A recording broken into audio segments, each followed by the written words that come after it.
الحمد لله رب العالمين والصلاة والسلام على رسوله الكريم وعلى آله وأصحابه أجمعين، أما بعد، فأعوذ بالله من الشيطان الرجيم. بسم الله الرحمن الرحيم. وإن كنتم في ريب مما نزلنا على عبدنا فأتوا بسورة من مثله وادعوا شهداءكم من دون الله إن كنتم صادقين. ایک بار پھر سے میں ترجمہ کر دیتا ہوں. کل بھی ترجمہ ہوا تھا. وَإِن كُنتُم، وَإِن اور اگر، کنتم تم ہو، فی ریب شک میں،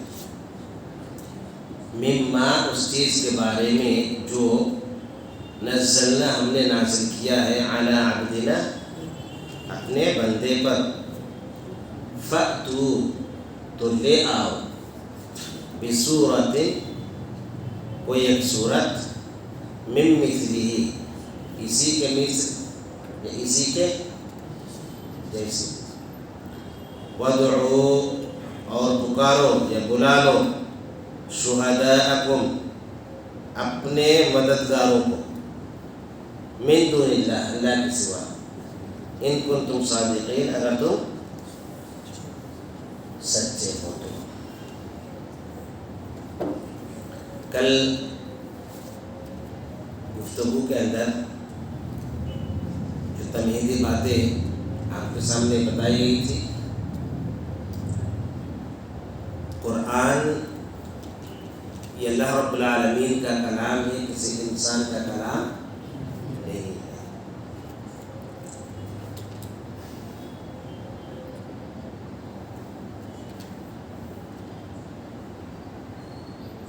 یہ بات کیسے ثابت ہو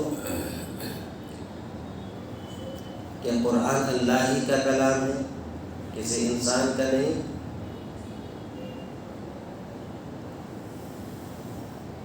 تو ثابت ہونے کے لیے بہت ساری دلیلیں ہیں،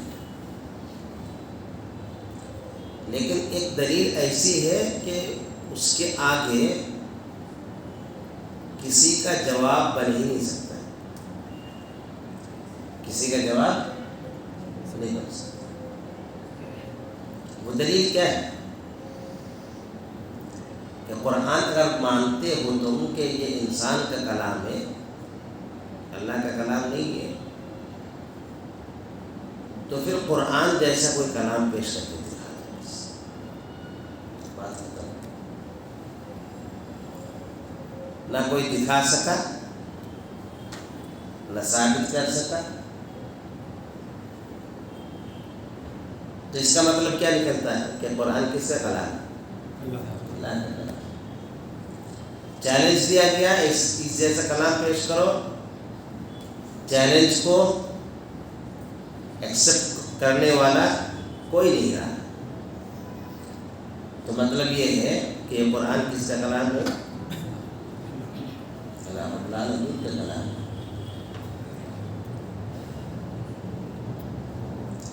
اس بات کے اندر دو چیز ثابت ہوتی ہے. ایک تو یہی کہ یہ اللہ کا کلام ہے، یہ بات ثابت ہوتی ہے اس چیلنج میں، اور دوسری ایک اور بات ثابت ہوتی ہے.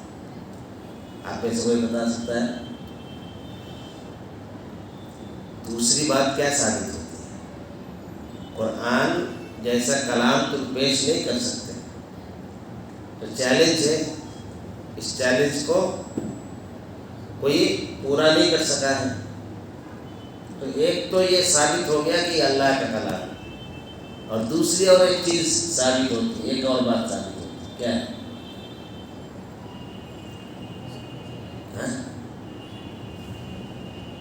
ان کو مسئلہ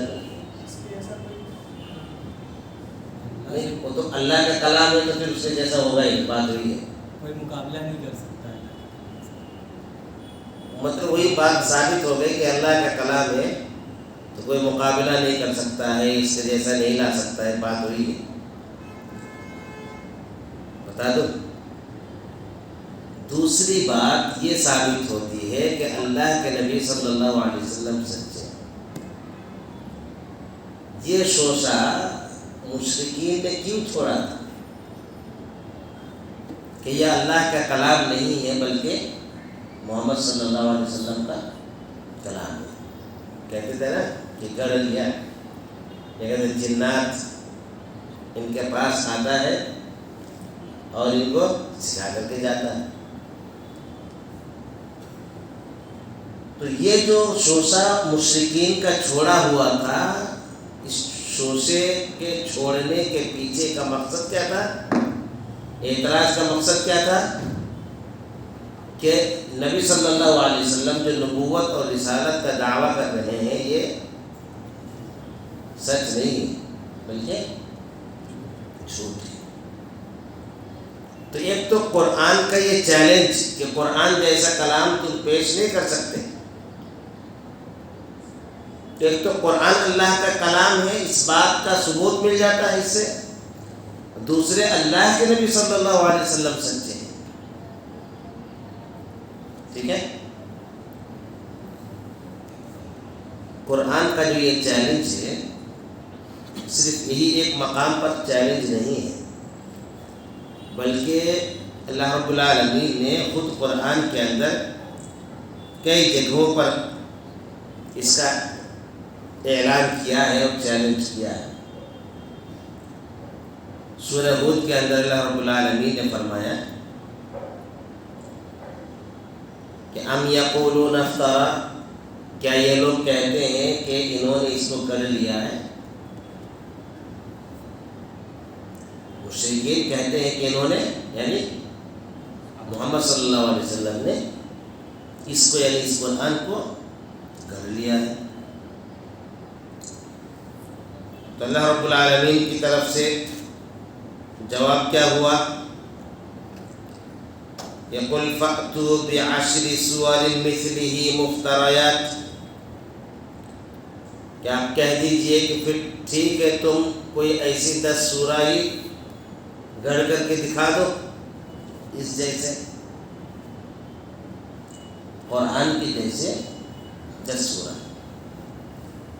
یہاں پر کیا کہا گیا؟ وَإِن كُنتُمْ فِي رَيْبٍ مِّمَّا نَزَّلْنَا عَلَىٰ عَبْدِنَا فَأْتُوا بِسُورَةٍ مِّن مِّثْلِهِ. ٹھیک ہے. اور یہاں پر کتنے سورہ ہیں؟ 10 سورہ. کہا گیا کہ 10 سورہ. پہلے ایک ہے اس کے اندر پورے قرآن کے بارے میں، جیسے کہ اللہ رب العالمین نے ایک دوسری آیت ہے اس کے اندر اللہ رب العالمین نے فرمایا قُلْ لَئِنِ اجْتَمَعَتِ الْإِنسُ وَالْجِنُّ عَلَىٰ أَن يَأْتُوا بِمِثْلِ هَٰذَا الْقُرْآنِ لَا يَأْتُونَ بِمِثْلِهِ وَلَوْ كَانَ بَعْضُهُمْ لِبَعْضٍ ظَهِيرًا.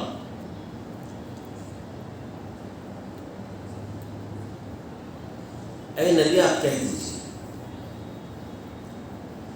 اگر انسان اور جنات اکٹھے ہو جائیں، قل لئن اجتمعت الانس والجن، اگر انسان اور جنات، صرف انسان نہیں، کوئی ایک انسان نہیں، مکہ والے نہیں، مکہ اور مدینہ والے نہیں، عرب والے نہیں، پوری دنیا کے سارے انسان، پوری دنیا کے سارے جنات اگر اکٹھے ہو جائیں کس بات پر؟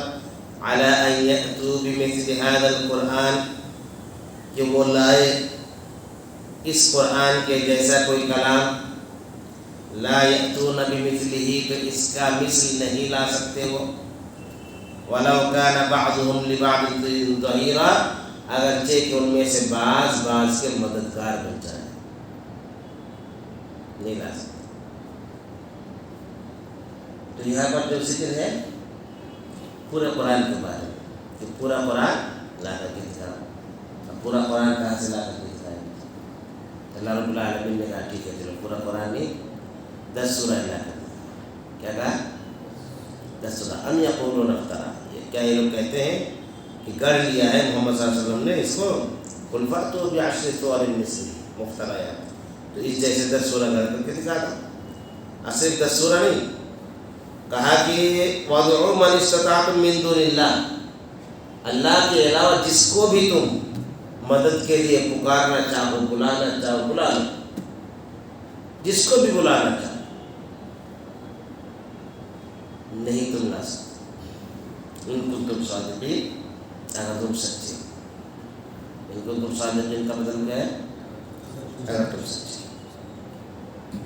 ایک اور مقام پر فرمایا اللہ رب العالمین نے، تقریباً وہی بات ہے جو اس سے پہلے ہے سورہ ہود میں، سورہ یونس کی آیت نمبر 38 میں فرمایا ام یقولون افترا قل فأتوا بسورۃ مثلہ وادعوا من استطعتم من دون اللہ ان کنتم صادقین، کہ ایک سورہ ہی لا کر کے دکھاؤ اگر تم کہتے تو محمد صلی اللہ علیہ وسلم نے اس کو گڑھ لیا ہے۔ اور یہاں پر اللہ رب العالمین نے کیا فرمایا کہ اگر تم شک کرتے ہو اس چیز کے بارے میں جو ہم نے نازل کیا اپنے بندے پر، یعنی قرآن کے تعلق سے تمہارا شک ہے۔ شک کیا ہے؟ شک کیا ہے؟ اللہ رب العالمین کا کلام ہے لیکن شک میں ہے۔ کس میں؟ شک میں۔ تو اگر تم اس سلسلے میں شک کرتے ہو، اب یہ ہے کہ ایک یقینی بات بتائی گئی کہ اللہ کا کلام ہے، یقینی بات ہے نا، اب یقین کرنے میں کوئی مسئلہ ہی نہیں، لیکن وہ یقین نہیں کر رہے تھے، شک میں تھے، تو کہا گیا کہ فأتوا بسورۃ من مثلہ، اسی کے مثل کوئی ایک سورہ لا کر دکھاؤ، وادعوا شہداءکم، اور اپنے مددگاروں کو بلا لو، من دون اللہ، اللہ کے سوا، ان کنتم صادقین، اگر تم سچے ہو۔ تو دیکھو چیلنج جو ہے وہ بھی چیلنج کبھی کبھار کیا ہوتا ہے، جو چیلنج ہوتا ہے اس کے الفاظ، اس کے جملے سے بھی پتہ چلتا ہے کہ چیلنج کتنا گہرا ہے، چیلنج کتنا گہرا ہے۔ جتنی جگہ پہ بھی کہا گیا ہے، ہر جگہ کیا کہا گیا ہے؟ اللہ کو چھوڑ کر جس کو بھی بلانا چاہو۔ چیلنج ہو تو ایسا، چیلنج ہو تو ایسا، مطلب یہ ایسا کب کہے گا کوئی جو مکمل و برحق ہوگا، جس کو بھی ہو سکتا ہے نا کہ اگر اللہ تعالیٰ یہ والی بات اگر نہ کہتا ہے تو بہت سارے احتمال ہو سکتا تھا، لیکن اللہ رب العالمین نے کوئی آپشن ہی نہیں چھوڑا ہے، بلاؤ جس کو بلانا ہے، جس کو بھی، پورا کا پورا عالم، پوری کی پوری دنیا کے انسان جنہ سب کو بلا دو، تو اس کو کہتے ہیں چیلنج، پاورفل چیلنج۔ اللہ رب العالمین پاورفل چیلنج کرتا ہے۔ دوسرے کہ ان کنتم صادقین سے، اگر تم سچے ہو، اس سے بھی اس چیلنج کے اندر تاکید آ جاتی ہے، اس چیلنج کے اندر تاکید آتی ہے نا، اگر تم سچ ہو تو بھڑکا رہے اللہ تعالیٰ، مطلب تم اگر واقعی معنی میں اپنی بات میں سچے ہو تو لا کر کے دکھاؤ، تو کس بارے میں وہ سچے نہیں ہیں؟ سوال اٹھ سکتا ہے اللہ تعالیٰ نے یہ بات کیوں کہی کہ اگر تم سچے ہو؟ سچا اور جھوٹا تو قرآن کے تعلق سے پیش کرنا تھا، ہے نا، کہ قرآن یہ اللہ کا کلام ہی نہیں۔ مشرکین کو کون سی ایسی بات کہنی ہے کہ ان کو یہ ثابت کرنا پڑے کہ یہ نہیں، یہ جھوٹا نہیں بلکہ سچا ہے، یہ جھوٹ نہیں بلکہ سچ ہے، یہ سچائی ہے۔ اگر تم سچے ہو مطلب کیا ہے؟ یہ سمجھ میں آ رہا ہے؟ سمجھ میں آ رہا ہے نا؟ مطلب سچا اور جھوٹا، اگر تم سچے ہو تو کس سلسلے میں تم سچے ہو؟ مشرکین سے کہا جا رہا ہے اگر تم سچے ہو، ارے وہ کیا کہتے تھے کہ اللہ کا کلام نہیں ہے، تو اس بات میں وہ سچے تھے کہ نہیں؟ تو ہم تو کہتے ہیں وہ سچے نہیں ہو تم، وہ کہتے ہیں کہ نہیں ہم سچے ہیں۔ تو اگر تم سچے ہو اپنی اس بات میں تو پھر کوئی ایک سورہ لا کے دکھا دو. ایک تو یہ بات ہے، ان کو تو صادقین کا ایک مفہوم ہے. یہ دوسرا مفہوم بھی بتاتے ہیں. دوسرا مفہوم کیا ہے؟ یہ دل سے اچھے سے جانتے تھے کہ یہ قرآن اللہ ہی کا ہے. قرآن کیا ہے؟ لیکن اظہار ایسا کرتے تھے کہ اللہ کا کلام نہیں. دل سے لیکن جانتے تھے کہ یہ اللہ ہی کا کلام. وہ عرب والے تھے نا، جانتے تھے. اگر قرآن کی چاشنی ایسی تھی کہ ان میں کتنے لوگوں نے صرف قرآن سن کر کے وہ اسلام میں آئے.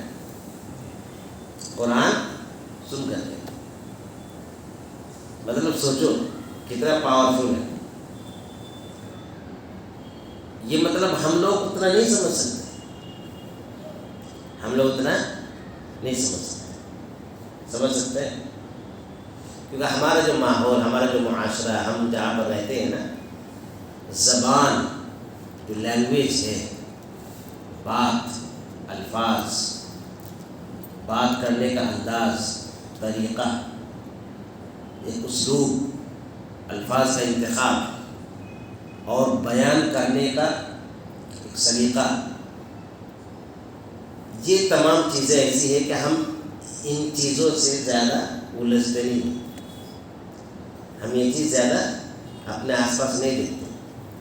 ابھی بھی بہت سارے ایسے ہیں علاقے خود ہندوستان کے اندر ہی کہ وہاں پر زبان کا جو ہے نا بڑا گہرا اثر رہتا ہے. وہاں زبان کو لے کر کے لوگ جیسے بولتے ہیں لکھنؤ میں بہت گاڑھی اردو بولی جاتی ہے، بہت ہی میٹھی اردو بولی جاتی ہے. وہاں بھی گالی دے دی کسی کو تو بھی پتہ نہیں چلے گا. ایسے بولتے ہیں نا، پوری عزت اور احترام کے ساتھ پھر گالی دیتے ہیں. ایسا ہے. اور لگتا بھی یہ بعض الفاظ ایسے ہیں ہے نا، وہ میں نکالنا نہیں چاہوں گا. تو ایسا ہے. اب دیکھو ایسا کیوں ہوتا ہے؟ کیونکہ وہاں پر لوگوں کا جو رجحان ہوتا ہے، سوچ، وچار، وہ عام طور پر زبان کو لے کر کے شاعری، نظم ہے نا، یہی بات چیت کس انداز میں بات کہی جائے، یہ ان کے یہاں پہ لوگوں کا عام رجحان.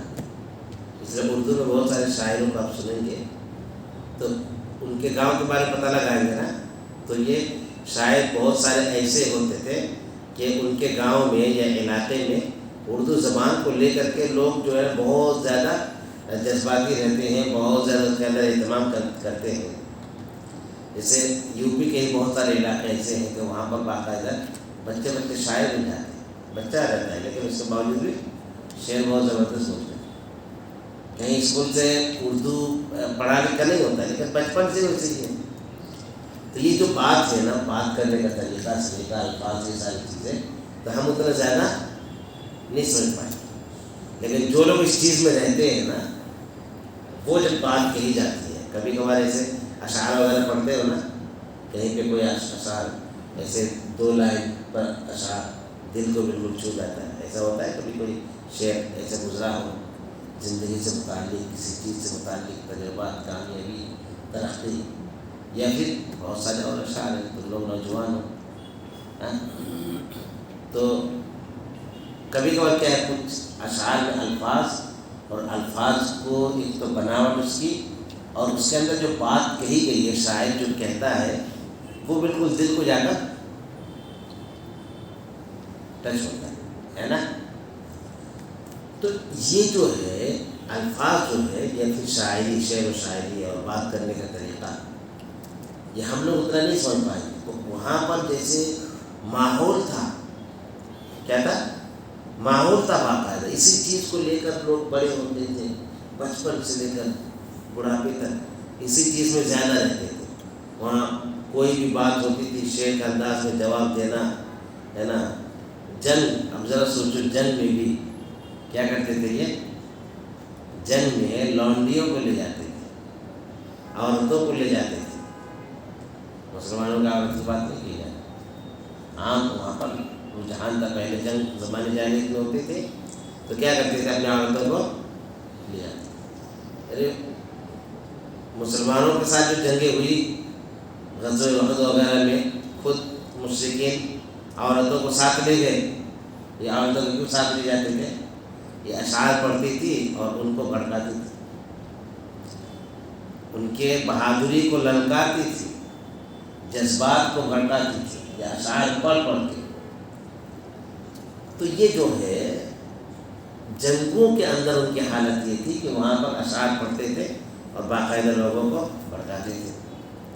تو وہاں پر بات چیت، الفاظ، جملے کی ترکیب، یہی چیز وہ لوگ باقاعدہ اس کے اندر بڑی ترقی پہ تھے وہ لوگ. جیسے آج کے زمانے میں ہے نا لینگویج باقاعدہ بہت ساری جگہوں میں کیا ہے گلوبلائزیشن، یعنی پوری دنیا ایک گاؤں کی طرح جب ہو گئی ہے تو یہاں پر لینگویج کا اتنا زیادہ معنی نہیں رکھتا.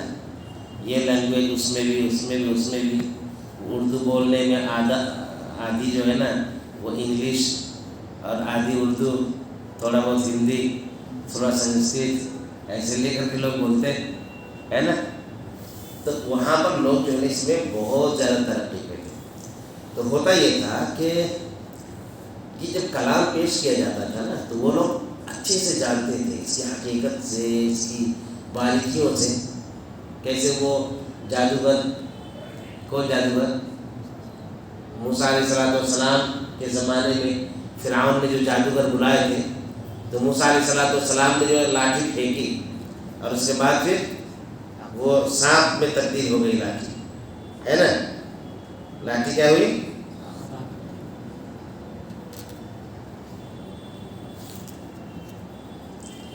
لاٹھی سانپ میں تبدیل ہو گئی. تو جادوگروں نے پہچان لیا نا، نہیں یہ جادو نہیں ہو سکتا، یہ جادو. پھر وہ ایمان لائے تھے، بالکل ایمان لائے تھے، ہے نا. اگر ہارون اور موسیٰ علیہ السلام کے رب پر ہم ایمان لاتے. تو ایسے ہی یہ جو مشرکین تھے یہ قرآن کے الفاظ اور جملے اس کی ترکیب سے سمجھ گئے کیا کہ انسان کا کلام نہیں ہے. لیکن اس کے باوجود بھی چونکہ ان کا دھرم کا مسئلہ تھا، وہ جو باپ دادا کا دھرم، پوروجوں کا دھرم، اپنے بت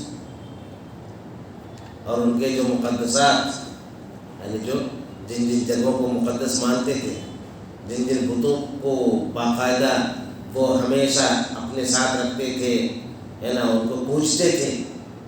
اب ان سب کو چھوڑنا پڑے گا نا. یہ کوئی آسان بات ہے ان کے لیے؟ آسان نہیں. ابھی کہ ان کو چھوڑنا پڑے گا تو ابھی کی ایسے کیسے مان لیں؟ ہم نہیں چھوڑ سکتے اپنے باپ دادا کا دھرم جو ہے نہیں چھوڑ سکتے. اور یہ باپ دادا والا جو مسئلہ ہے نا یہ بہت ٹیڑھا مسئلہ ہے. باپ دادا والا جو مسئلہ ہے بہت ٹیڑھا ہے. باپ دادا کی بات آئے، وہ گزر چکے ہیں تو اس میں ایموشنل شامل ہو جاتے ہیں. حق ایموشن سے حق ثابت ہوگا کہ دلیل سے ثابت ہوگا؟ دلیل سے ثابت ہوگا. اب باپ دادا کا نام لے کر کے وہ جذباتی ہو کر کے ایموشنل بلیک میل کرتے ہیں. تمہارے پوروج تو ایسے تھے تو کیا ہوا؟ غلط پر بھی تو ہو سکتے ہیں. تو یہ ہے کہ وہ جو ہے نا چھوڑنے کے لیے تیار نہیں تھی. اس وجہ سے کیا کیا؟ اس کو انکار ہی کر دیا. تو اللہ رب العالمین نے اسی کو کہا ان کنتم صادقین، اگر تم سچے ہو. مطلب کہ تمہارا دل سچ بول رہا ہے لیکن تمہاری زبان جھوٹ بول رہی ہے. اور سچائی کی مثال سے پہلے کس آیت ہے لا ریب کے ہے نا، وہ ذالک الکتاب لا ریب فیہ ھدی للمتقین، یہ دوسری آیت کی تفسیر کی گئی تھی. تم لوگوں کو یاد ہوگا کہ وہ مشرکین نے، سرداروں نے مکہ کے اندر یہ طے کیا کہ اب سے کوئی بھی رات میں محمد صلی اللہ علیہ وسلم کی تلاوت سننے کے لیے نہیں جائے، ہے نا. لیکن ایک وہ لوگ جیسے بولا نا کہ زبان کو لے کر کے، اور زبان ایسی ہے کہ اللہ کے نبی صلی اللہ علیہ وسلم نے خود فرمایا ان من البیان لسحرا، بعض باتیں جو ہے نا جادو کی طرح ہوتی.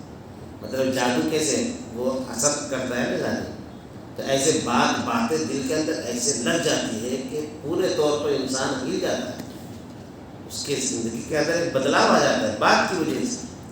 تو کہ اللہ رب العالمین کا کلام اگر کوئی سنے تو اگر وہ واقعی معنوں میں اس زبان سے متعلق ہے تو رہ نہیں پائے گا۔ اب ان لوگوں نے طے تو کر لیا، لیکن رات کے وقت یہ بے چین پریشان ہو رہے تھے، تو ایک نے سوچا کہ چلو جا کر سن لیتے ہیں، اور دوسرے لوگ تو نہیں جائیں گے۔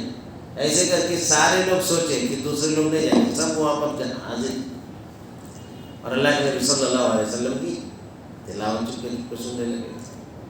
تو آپ صلی اللہ علیہ وسلم کا ایک مرتبہ کا واقعہ ہے کہ آپ سورہ نجم کی تلاوت کر رہے تھے، وَالنَّجْمِ إِذَا هَوَىٰ مَا ضَلَّ صَاحِبُكُمْ وَمَا غَوَىٰ۔ یہ تلاوت صرف سننے میں اچھی لگتی ہے ایسا نہیں ہے، اس کے اندر جو معنی بیان کیا گیا ہے وہ معنی ترجمے سے جو تم سمجھ رہے ہو وہ ترجمے والی بات نہیں ہے، وہ پوری بلاغت، عربی گرامر اور گرامر کے اندر جو جملے کی ترکیب اور الفاظ کا انتخاب اور اس کی بناوٹ، یہ ساری چیزیں معنی رکھتے ہیں۔ تو وہ جب سنتے تھے تو اس قدر اس طرف کھینچے چلے آتے تھے کہ آپ صلی اللہ علیہ وسلم نے تلاوت کی تو اس سورہ کے آخر میں کیا ہے؟ سجدہ ہے۔ آپ صلی اللہ علیہ وسلم نے سجدہ کیا اور یہ تلاوت سن رہے تھے اور اپنے آپ کو روک نہیں پائے۔ مطلب سنتے سنتے ایک ہوتا ہے نا کہ انسان اتنا زیادہ اس میں مگن ہو گیا ہے کہ اپنے وجود کو بھی بھول گیا، اپنا دھرم بھی بھول گیا انسان، اور اللہ کے نبی صلی اللہ علیہ وسلم کے ساتھ وہ بھی سجدے میں گر پڑے، حالانکہ وہ اللہ تعالیٰ کے لیے سجدہ کر رہے تھے، ایسا نہیں ہے۔ ان کو احساس ہی نہیں ہوا، اس قدر اس کلام کے اندر چاشنی اور شیرینی اور مٹھاس تھی۔ تو اللہ کے نبی صلی اللہ علیہ وسلم جب تلاوت کرتے تھے تو یہ لوگ کھینچے چلے جاتے تھے۔ ابوبکر رضی اللہ عنہ مکہ کے اندر جب تلاوت کرتے تھے، گھر کے جو باہر آنگن ہوتا تھا، آنگن میں تلاوت کرتے تھے، آس پاس کی جو عورتیں اور جو بچے ہوتے تھے وہ جمع ہو جاتے تھے، عورتیں بھی ایمان لے آتی تھیں اس میں سے، قرآن سن کر کے کہ ایسا کلام کبھی سنا نہیں، ایمان لاتے۔ تو لوگوں نے پھر مشورہ کیا، طے کیا سرداروں نے کہ اس طرح سے ابوبکر اگر تلاوت کریں گے تو پھر لوگ تو ایسے دھیرے دھیرے کھسکتے جائیں گے ان کی طرف۔ تو کیا کیا؟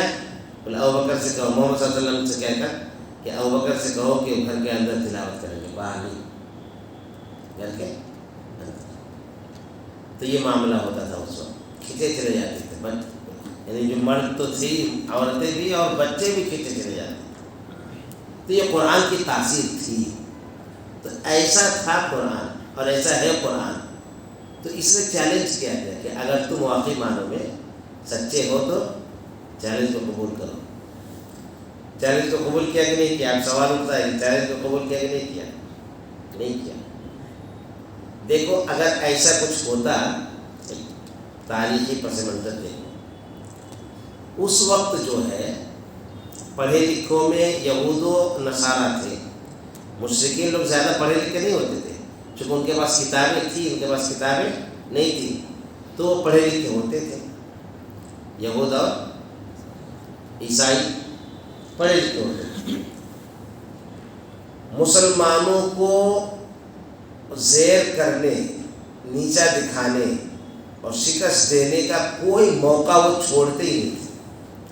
اس وقت یہودی بھی اور اس وقت کے عیسائی بھی۔ یہودیوں کے ساتھ جو معاملہ تھا وہ تو قرآن کی بات صورتوں کے اندر، احادیث کے اندر ثابت ہے کہ یہود کے ساتھ کس طرح سے معاملہ تھا۔ نصرانی بھی باقاعدہ مسلمانوں کے خلاف وہ سازش رچتے تھے۔ غزوہ تبوک کس کے خلاف تھا؟ غزوہ تبوک مقابلے میں کون تھے؟ یہی نصرانی تھے مقابلے میں۔ 1,00,000 فوج ان لوگوں نے جمع کی اور مقابلے میں کتنے مسلمان تھے؟ 30,000۔ تو وہ لوگ بھی سخت خلاف تھے۔ ذرا سوچو یہ والی بات کہ محمد صلی اللہ علیہ وسلم کا کلام ہے، اللہ کا نہیں ہے، اگر ایسی کوئی بات وہ ثابت کر سکتے تھے، قرآن کے جیسا کوئی دوسرا قرآن بنا سکتے تھے، تو اس موقع کو جانے دیتے کہ قرآن جیسا کوئی دوسرا قرآن بنا کر کے ان کے چیلنج کو قبول کرو اور ان کو غلط ثابت کر دو دنیا کے اندر کہ ان کا چہرہ دیکھو، کہ یہ چیلنج تو کرتے ہیں لیکن ان کے اندر ہمت نہیں. تو وہ مسلمانوں کے پیچھے اتنے پڑے ہوئے کہ یہود و نصارہ پورے مشرکین اور مسلمانوں میں بھی ایک گروہ جس کو منافقین کہا جاتا ہے وہ بھی سازش رچتے تھے. تو اگر کوئی ایسا موقع ہوتا کہ قرآن کے اگینسٹ کوئی دوسرا قرآن بناتے ہو تو موقع چھوڑ سکتے تھے, لیکن ان کی کوئی کتاب نہیں ہے اس وقت بعد کی کسی کی کتاب نہیں. کیوں؟ کیونکہ اس چیلنج کو وہ پورا کر ہی نہیں سکتے. اور ایسا نہیں کہ چیلنج کو قبول نہیں کیا گیا, بعض لوگوں نے کوشش کی جیسا کہ کل کی درس میں نے بتایا, لیکن وہ ان کی کوشش ناکام ہوئی. تو قرآن کے ایک آج کے زمانے میں اگر دیکھا جائے بولا جائے بھائی ہم ایسے کیسے مان لیں, ہم تو اس عربی جانتے بھی نہیں, ہم کیسے اس چیلنج کو قبول کر لیں. ایک سوال ہوتا ہے نا, ہم تو اس چیلنج کو قبول کر نہیں سکتے. عربی غیر مسلم تو دور کی بات, مسلمان خود عربی نہیں جانتے, تو اس چیلنج کو کیسے پورا کر لیں. تو اس کا ایک پہچاننے کا طریقہ کیا ہے, اس کی ایک دلیل کیا ہے کہ ہم یہود و نصارہ جو مسلمانوں کے سخت مخالف تھے, اگر ایسا کوئی موقع ہاتھ لگتا کہ قرآن جیسا کلام بنا سکتے تھے تو مسلمانوں کو زیر کرنے کے لیے, شکست دینے کے لیے سب سے پہلا کام وہی کرتے کہ ایک اور قرآن بنا کر کے دکھا دیتے, اور دکھا دیتے ان لوگوں کو یہ لوگ غلط ہیں. لیکن چونکہ ان کی کوئی ایسی کتاب ہے ہی نہیں تاریخ میں, تو اس سے کیا ثابت ہوتا ہے کہ قرآن اللہ رب العالمین کا کلام. ٹھیک ہے, اگلی جو آیت ہے اِن لَمْ تَفْعَلُوا وَلَن تَفْعَلُوا فَاتَّقُوا النَّارَ الَّتِي وَقُودُهَا النَّاسُ, انشاءاللہ کل کے درس, کل تو جمعہ چلیے سے تو آپ منڈے کو انشاءاللہ. دیکھو یہ جو باتیں بتائی جا رہی ہیں نا, کوئی اگر تمہارے ذہن میں سوال ہوگا کبھی بھی کوئی ایسا تو اس کو پوچھ لے گا. یہ بات کمپلیٹ ہو جائے تو اس کے بعد والی جو آیت ہے اس سے ریلیٹڈ جب مکمل ہو جائے اس کے بعد ذہن میں کوئی بھی سوال رہے گا نا, وہ سوال پر ملتے ہیں انشاءاللہ جواب دینے کی کوشش کی جائے گی. اللہ رب العالمین نے قرآن پڑھ لیں اور قرآن کی تعلیم کو اپنی زندگی کے اندر نافذ کرنے کے توفیق عطا فرمائے. آمین.